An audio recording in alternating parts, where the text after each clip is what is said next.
Esta civilización ha existido en la Tierra desde la época de los dinosaurios. Sus constructores crearon ciudades enteras, algunas incluso más complejas que las nuestras. Cuando nuestros antepasados apenas empezaban a entender la agricultura, estos tipos ya eran expertos en ello. Quizás ahora te estés imaginando una ciudad mítica como la Atlántida, o incluso una civilización de hombres inteligentes parecidos a lagartos. Pero en realidad ya conoces muy bien a estos antiguos maestros, porque incluso puedes encontrar algunos de ellos en tu propio patio trasero. Así es, estoy hablando de insectos. Hace 100 millones de años, las abejas, las hormigas y otros insectos, aunque carecían de cerebros desarrollados, crearon sociedades complejas que cumplían todos los requisitos de una auténtica civilización. ¿No me crees? Bueno, yo también era escéptico hasta que me puse a leer la investigación científica. Lo último que esperaba era darme cuenta de que en realidad son nuestras sociedades las que a veces parecen casi primitivas en comparación.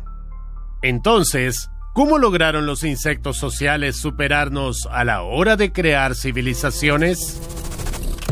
En el centro de cualquier sociedad está la gestión, es decir, alguien tiene que ser el jefe. Para los antiguos sumerios, además de los reyes, las ciudades estaban gobernadas por toda una serie de funcionarios. Bueno, en una colmena a primera vista todo parece dictatorial. La reina solitaria recibe constantemente la alimentación y los mimos de las laboriosas abejas obreras, y tiene el derecho exclusivo de tener relaciones sexuales con las abejas feas. Las hienas tienen una estructura de manada similar a la de las abejas. Están lideradas por una jefa alfa. Pero a diferencia de una abeja reina que solo tiene trabajadoras a su servicio, una matriarca hiena tiene que lidiar constantemente con jóvenes rivales que desafían su autoridad.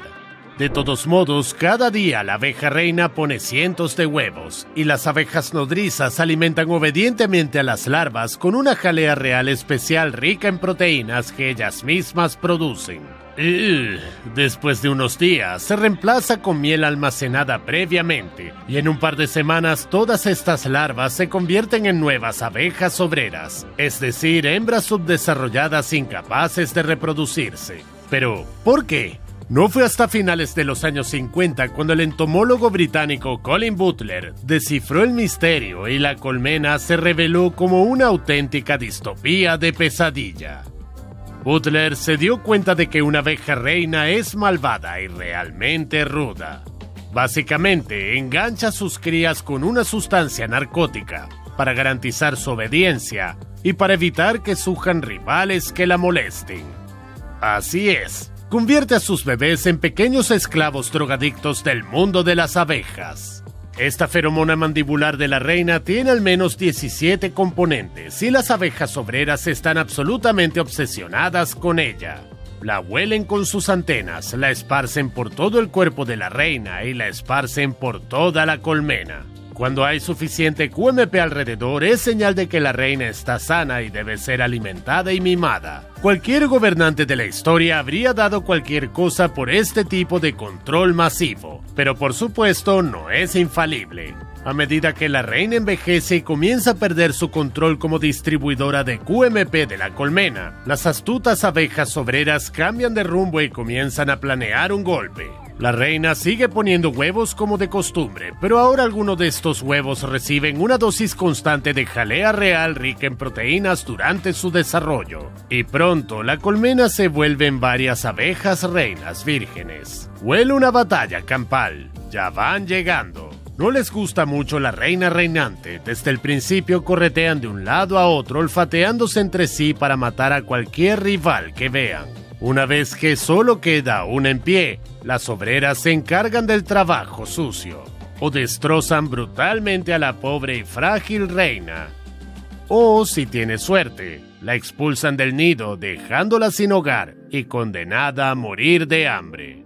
Apuesto a que no sabías que en cada colmena se desarrolla una serie de Game of Thrones de la vida real. La nueva reina vuela entonces para aparearse con zánganos machos de otras colonias y regresa, literalmente llevando su esperma almacenado. lo usará por el resto de su vida, fertilizando huevos que se convertirán en abejas obreras. Cualquier huevo no fertilizado se convertirá en zánganos machos e incluso su nacimiento está regulado por las abejas nodrizas. Hacen que algunas celdas sean un poco más espaciosas para que cuando la reina ponga huevos, no toque las paredes de la celda con pelos especiales en su abdomen que desencadenarían un reflejo de fertilización. Así que en realidad la reina parece más bien una trabajadora contratada que sirve a la colmena a cambio de comida, siempre que su propia descendencia se lo permita. Es un poco alucinante, ¿verdad?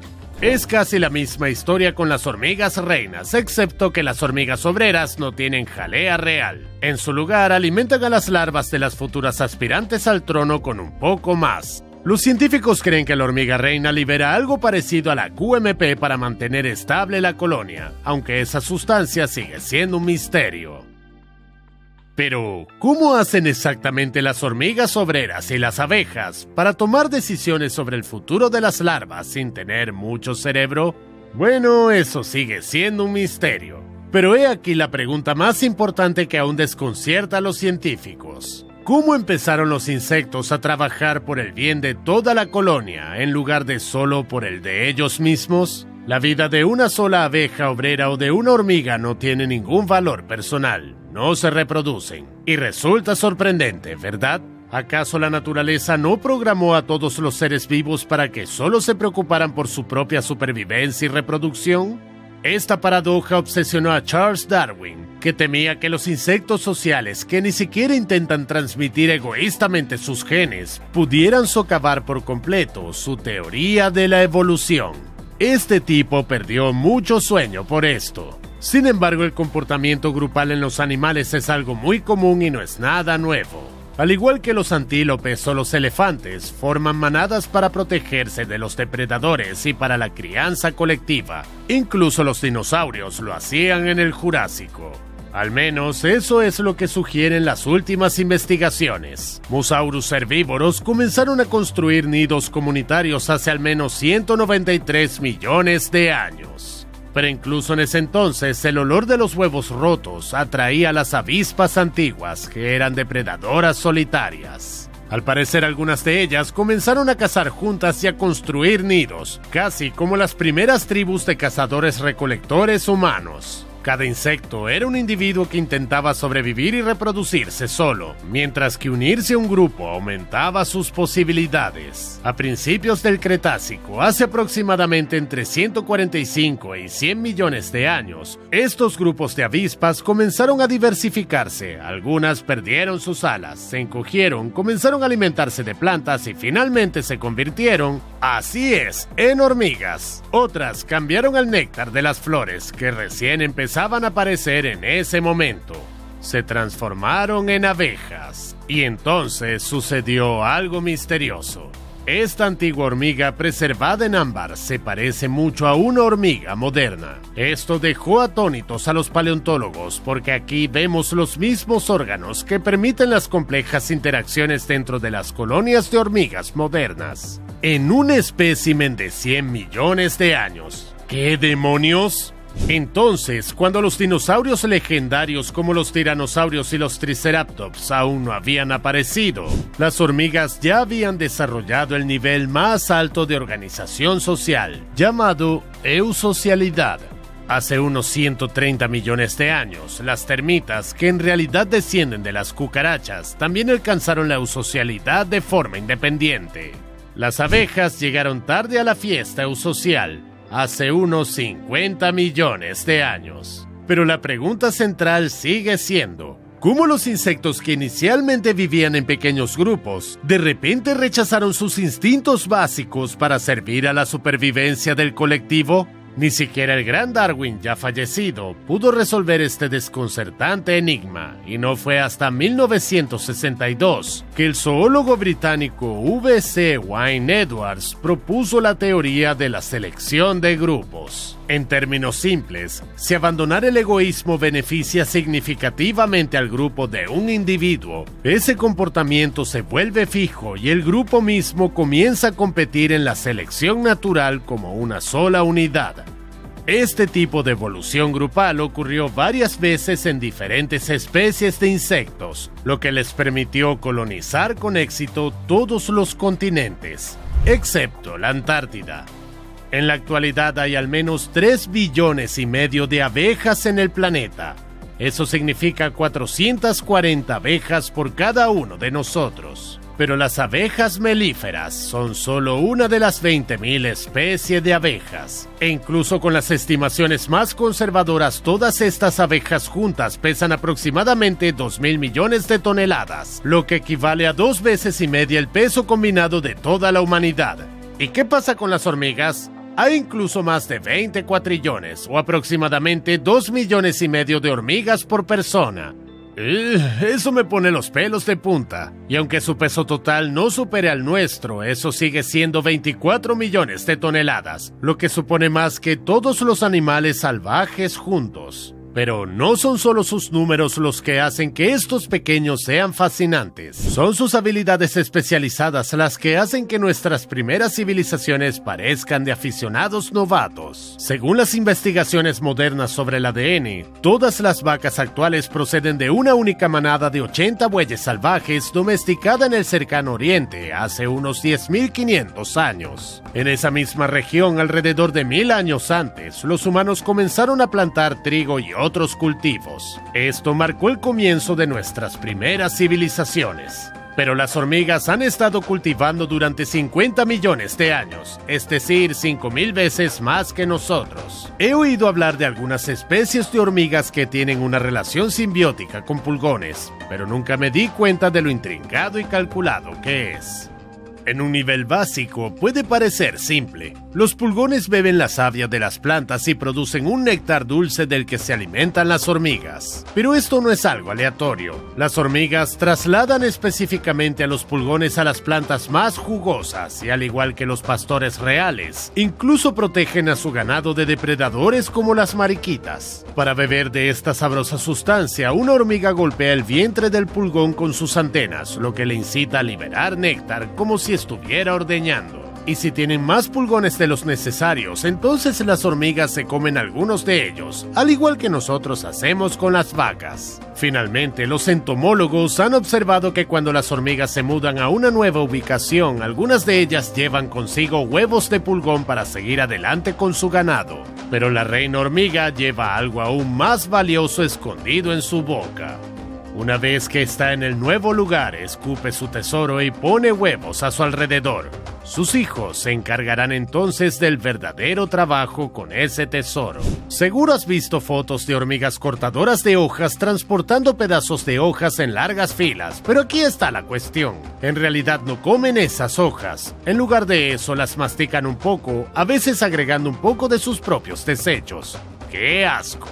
Y se los dan de comer a los hongos que crecen dentro de sus nidos. Todas estas granjas de hongos provienen de ese mismo tesoro real, el trozo de hongo que la reina trajo de su colonia anterior.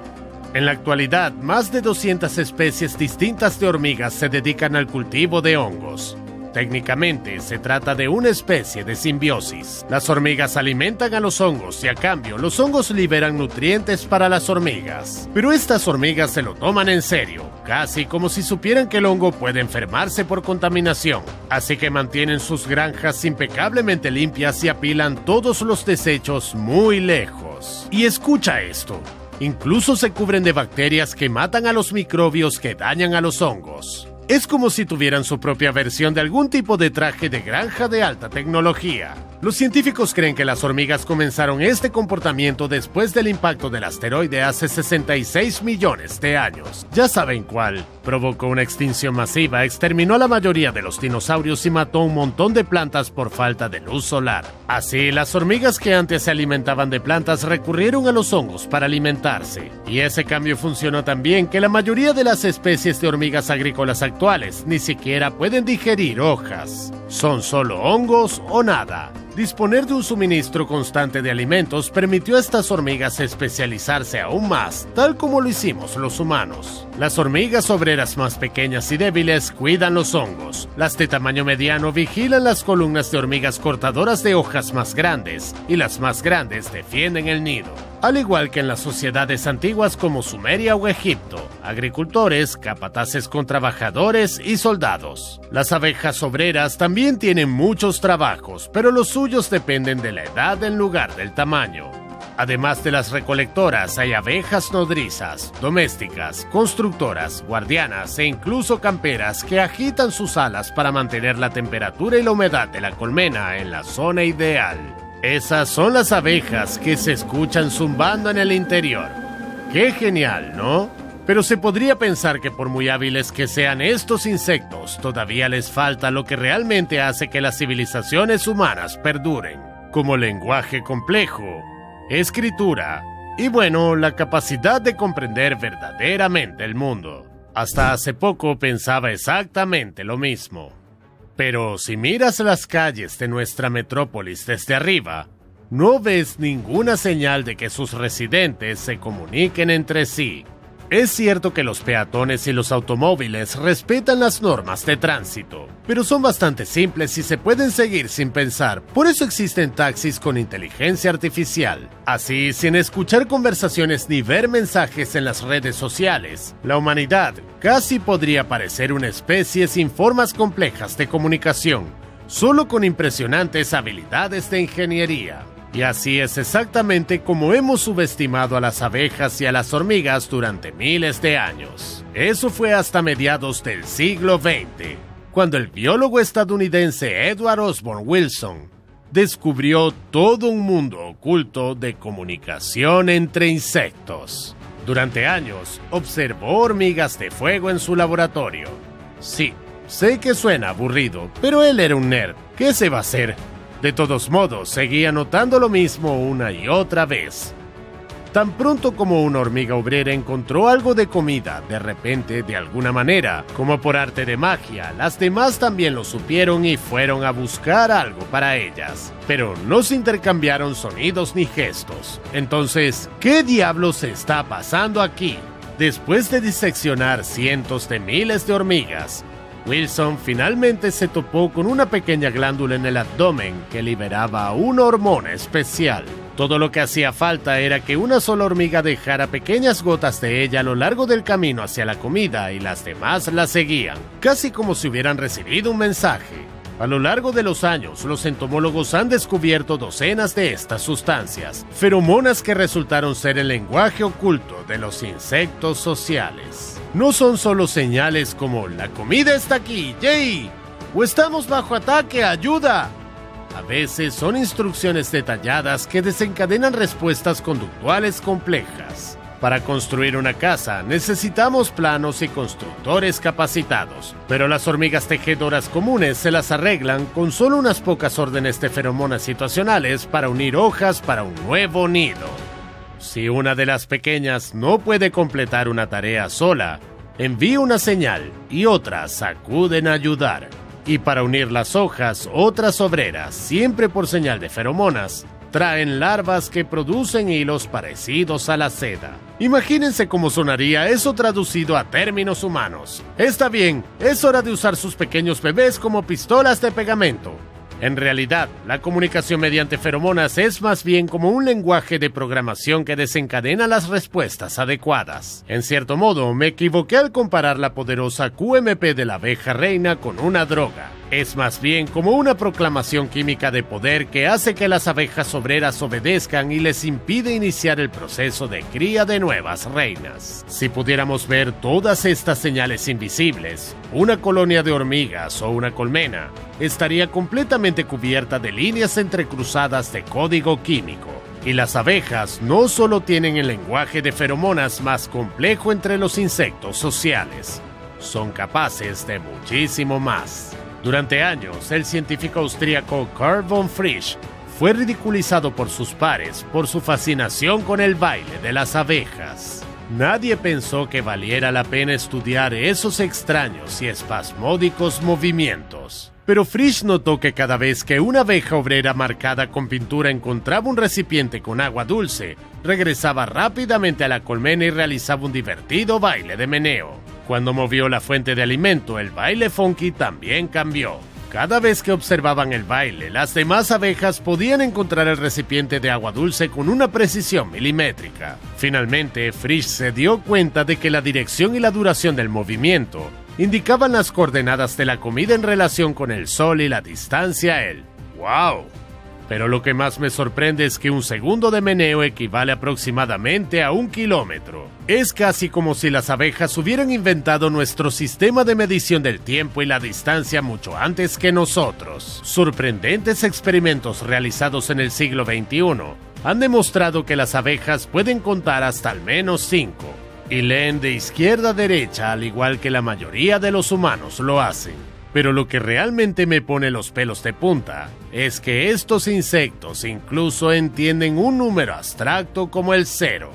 Quizás esa es la calificación que te dan si no les gustas. Se ha demostrado que las abejas pueden reconocer rostros humanos e incluso distinguir entre diferentes estilos artísticos como Monet y Picasso. Si encuentran un líquido amargo en el cuadro de un artista en lugar de néctar, aprenderán rápidamente a no volver a posarse en ninguno de los lienzos de ese artista. Ya sabes lo que dicen, todo el mundo es crítico, pero aparentemente sus talentos van más allá de la mera crítica de arte. Los entomólogos han observado desde hace tiempo que ciertas especies de abejas silvestres construyen sus colmenas en una estructura en espiral aproximadamente el 5% del tiempo en lugar de la disposición horizontal habitual, pero no han encontrado ninguna razón práctica para esta elección. Ambos tipos de colmenas funcionan igual de bien, por lo que la única conclusión que queda es que las abejas deben estar transmitiendo sus estilos arquitectónicos de generación en generación. Así que en última instancia, los insectos sociales en realidad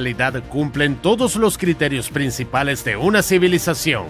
Tienen gobierno, tecnología, agricultura, especialización profesional, lenguaje y evidentemente incluso cultura. Y las hormigas también están constantemente en guerra por el territorio. Entonces, ¿hay algo único en la humanidad? Como criaturas sociales, nuestra única verdadera distinción podría ser nuestra inteligencia individual, en lugar de la mente colectiva de los insectos. Pero en una escala de millones de años, ¿quién puede decir que eso es una gran ventaja? En el cuento de ciencia ficción de Bruce Sterling, El enjambre, los humanos se encuentran con insectos sociales masivos que han colonizado asteroides con sus colmenas. Al igual que las abejas y las hormigas, funcionan únicamente con feromonas, sin ningún signo de inteligencia individual, ni siquiera en la reina gigante. Pero tan pronto como los humanos intentan robar uno de sus huevos para crear una raza de esclavos obedientes, los soldados dan la alarma y la colmena inicia un protocolo de asimilación. La colmena literalmente desarrolla un supercerebro que absorbe al desafortunado investigador y aprende todo lo que necesita sobre la humanidad, incluido cómo derrotarnos en una guerra. Resulta que muchas especies inteligentes intentaron conquistar el enjambre, y todas ellas fueron aplastadas sin piedad y absorbidas por la colmena como trabajadores sin mente, porque el enjambre siempre gana. Y aunque eso es ciencia ficción, tengo que admitir que me hace dudar un poco antes de enojar a las abejas, las hormigas o cualquier otro insecto social. ¿Y si también tuvieran alguna feromona desconocida que pudiera desencadenar una guerra total entre nuestras civilizaciones? En realidad, no quisiera poner a prueba nuestra supervivencia humana en una competición contra seres que ya llevan cientos de millones de años pateando traseros.